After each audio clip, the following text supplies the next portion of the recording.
بسم الله الرحمن الرحيم. الحمد لله الذي أنزل على عبده الكتاب ولم يجعل له عوجا قيما لينذر بأسا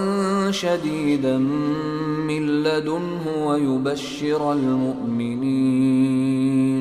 ويبشر المؤمنين الذين يعملون الصالحات أن لهم أجرا حسنا ماكثين فيه أبدا وينذر الذين قالوا اتخذ الله ولدا ما لهم به من علم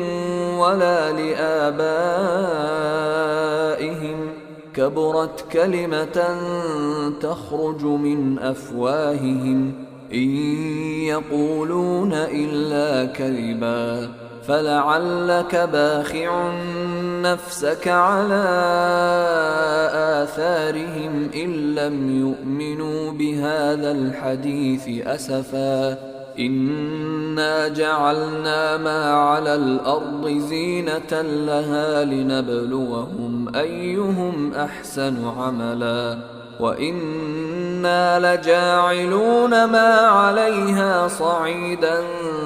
جرزا أم حسبت أن أصحاب الكهف والرقيم كانوا من آياتنا عجبا إذ أوى الفتية إلى الكهف فقالوا ربنا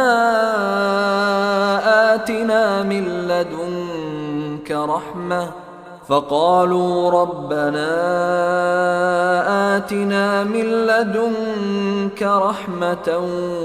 وهيئ لنا من أمرنا رشدا فضربنا على آذانهم في الكهف سنين عددا ثم بعثناهم لنعلم أي الحزبين أحصى لما لبثوا أمدا نحن نقص عليك نبأهم